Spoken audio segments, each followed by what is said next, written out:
A reading from the second letter of St. Paul to the Corinthians. Brothers and sisters, as you excel in every respect in faith, discourse, and knowledge, all earnestness, and in the love we have for you, may you excel in this gracious act also. For you know the gracious act of our Lord Jesus Christ, that though he was rich for your sake, he became poor, so that by his poverty you might become rich. Not that others should have relief while you are burdened, but that as a matter of equality, your abundance at the present time should supply their needs, so that their abundance may also support your needs, so that there may be equality. As it is written, whoever had much did not have more, and whoever had little did not have less. The word of the Lord. Often I get asked, how do you come up with your ideas for homilies? And of course the answer is simple. Every Monday I read the scriptures and I ask myself, what do I need to hear? And then I preach to myself. And while I'm preaching to myself, I assume that I'm probably preaching to you because we're pretty much always in the same boat. Well, the scriptures are there for a reason. They are sharper, we're told, than a two-edged sword. And the job of the scriptures is to comfort the afflicted and to afflict the comfortable.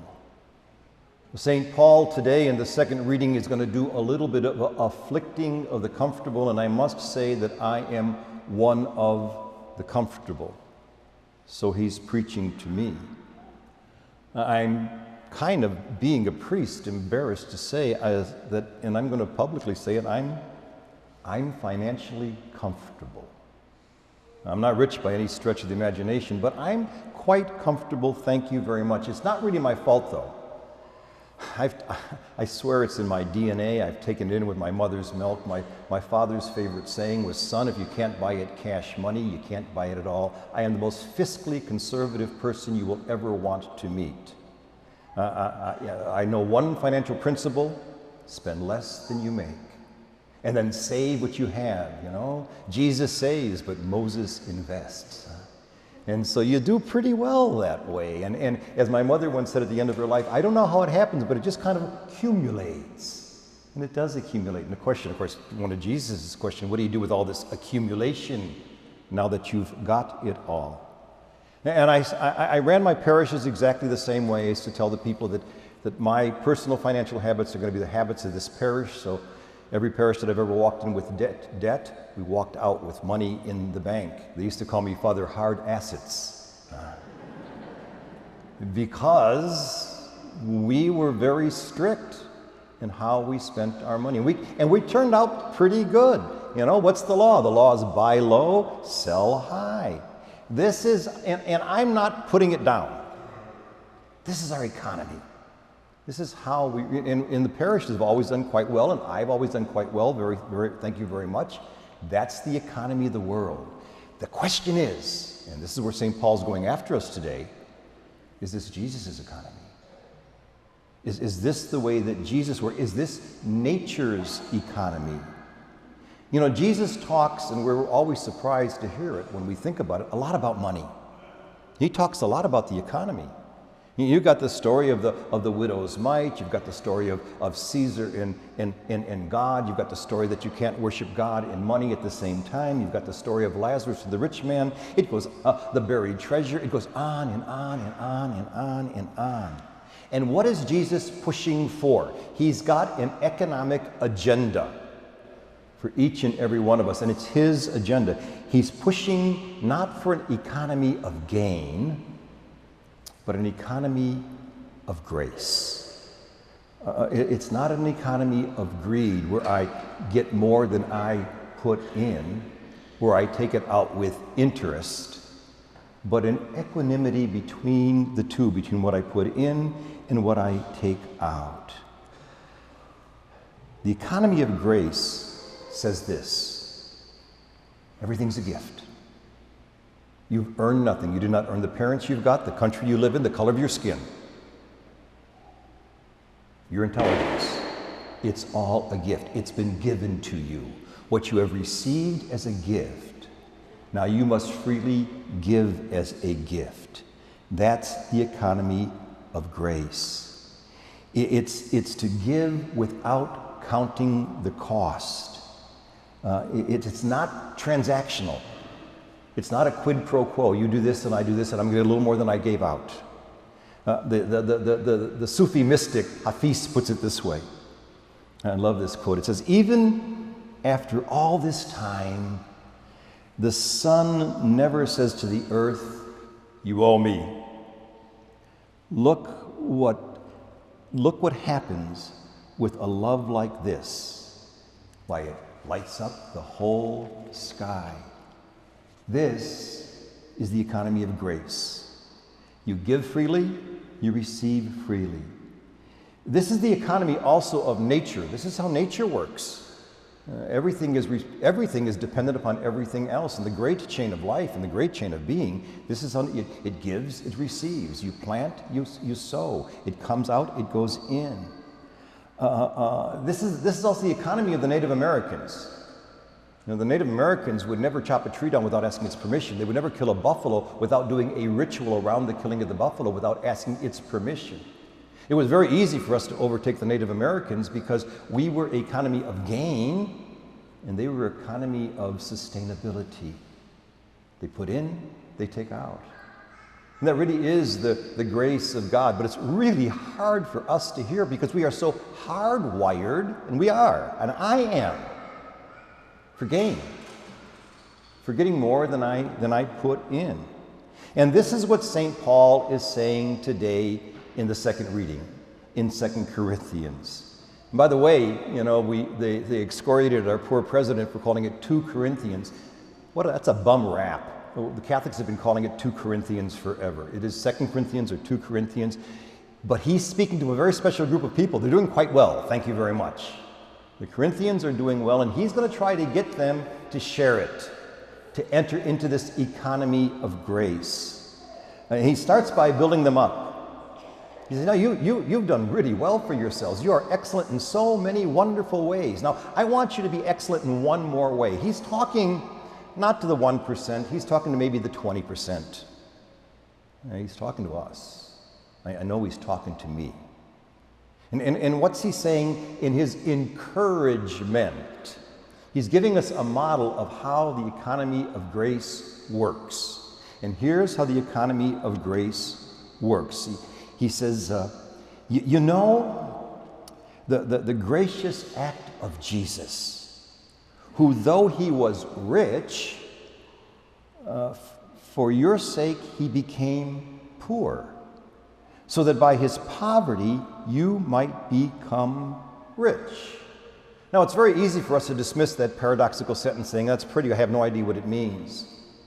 He reiterates that in Philippians, who when he starts out, he says, though he was in the form of gods, he did not deem equality with God as something to be grasped at. Rather, he emptied himself, taking the form of a slave. This fancy Greek word for that is kenosis, self-emptying. And so he is becoming poor. Why does God want to become poor?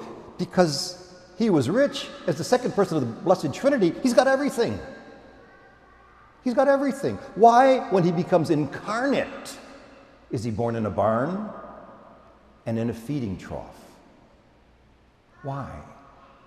Because it's the easiest way into the kingdom. Well, hard it is for a rich person to enter into the kingdom of God. Why is that? Because if we're rich, we may think that we are self-sufficient and that we've earned it all by ourselves. Thank you very much. And so thank you. I can take care of myself. I don't really need God. Well, the poor need God. The poor are the ones who need the Lord. And for that reason, it's very difficult for us to enter into that kingdom because we really think that we are self-sufficient. And so God has a bias. As a matter of fact, all of the Hebrew scriptures and all of the Gospels and all of St. Paul has the same bias, and it is a bias. It's a bias for the poor. It's a bias for the bottom. We have a bias for the top. Who do we extol? Who are we always watching of? The lifestyles of the rich and famous. We love celebrity. We love people at the top. We want to emulate them. We call it the American dream. We want to have what they have. And so we worship the top and we ignore the bottom. So Paul is giving us a correction for, well, today what we call income inequality. Now, we all heard the statistics 1,000 times that the top 400 people have as much money as the bottom 400 million or something like that.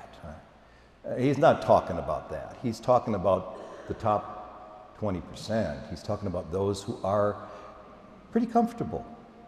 Those who are doing quite well.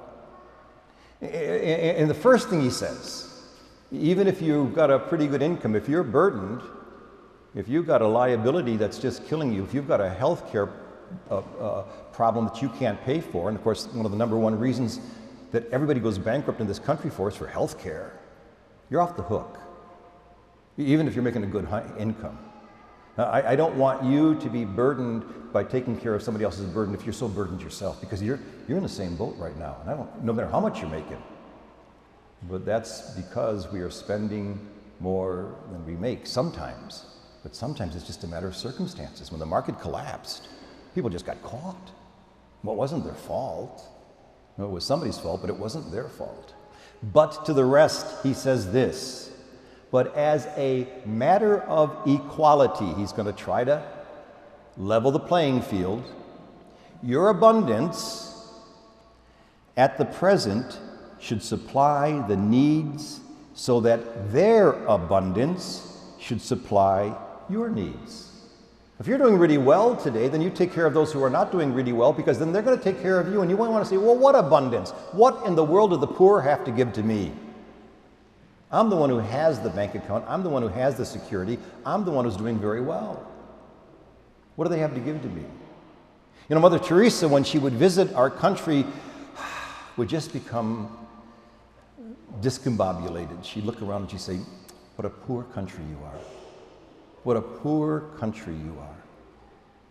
Your whole economy is based on production and consumption, and you're so busy producing and consuming that you've forgotten how to live, and so you're so poor. You're so poor in mercy and compassion because you're so focused on what you are trying to do. And she really genuinely had pity for us because she knew that the poor were rich in mercy. And the poor really have compassion. If you are a poor person, you only got a half a bowl of soup, you're going to give a half of that to the poor around you. And so there really is something that we can receive from them. Paul finishes this way.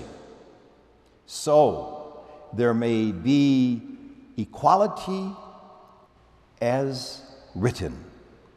Whoever has more whoever has much did not have more, and whoever had little did not have less.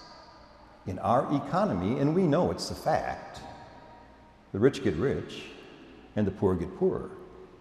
And every day, those who are on the bottom of the middle class are falling into poverty. And every day, those who are at the top are doing much, much better. And so he's trying to encourage us to level the playing field. Now, okay, fine, fancy words. How do you do it? What are we called to do? And I think the very first thing we need to do is to realize that we are all poor.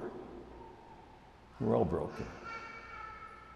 And today we had Jairus, the rich man whose daughter was dying, and in the middle of it was the woman who was dying of a hemorrhage. She's very, very poor. He's very, very middle class, but they're both broken. And the difference between a rich person and a poor person is money. That's it. Because once you scratch the surface, once you go inside, we're all broken.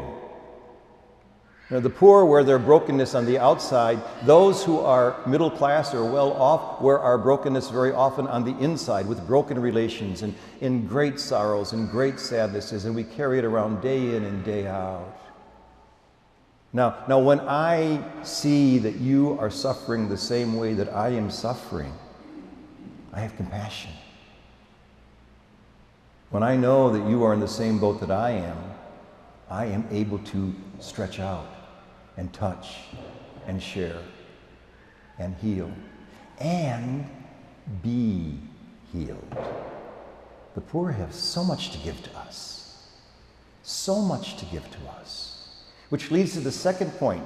The one thing we can do, we who have been so financially in so many ways comfortably blessed, is to touch the poor, is to reach out to them, is to hang around with them. Those of you who work the PADS program know exactly what I'm talking about when you go there to prepare breakfast. You keep watch at night, and you see that these are human beings just the same way that you are human beings. Right before Mass, the deacon was telling me about a family in our parish. Deacon Dan was talking about a family in our parish who at Christmas give each child one very nice present, but each child has to buy a very nice present for a poor child worth the same value and bring it to the People's Resource Center to share with the children. Oh, what are we teaching these children? What is this family teaching these? An economy of grace, sustainability. There is enough for our need. There just isn't enough for our greed. And we've gotten so caught up in our greed. And so doing something like that, going to the Nazareth farm or the Bethlehem farm, or even come down to Hopkins Park. I go about once a month to Hopkins Park. That's where I cut my teeth as a priest among the poor. And that's the reason you're going to hear me preach about it all the time, is because I need them much more than they need me. I need that earthiness, that honesty, that incredible love. You ever want to go down with me? Let me know. I'll take you down. It's just an amazing experience just to be with them. And finally, the last thing I think we are called to do is to work for a system that is just. First, for a system of equity and equality. Because the truth is, and we know it's the truth, the system is skewed in our favor, not in the favor of the poor. The system is skewed very much in our favor. Pope Paul VI put it this way: you want peace? Work for justice. And so we are called really to do whatever we can to change the system.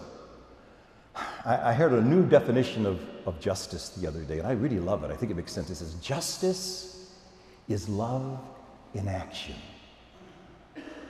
Now, the parishioners' children who went out to give the gift to the children at the Resource Center, that's love in action. Yesterday, I heard and understood there were over 700 pro-life marches to promote family values. That's love in action. So that what? So that whoever had much did not have more. That's an economy of greed. And whoever had little did not have less. That's an economy of grace. Now all of this, myself included, makes me very uncomfortable. The question is, what am I going to do about it?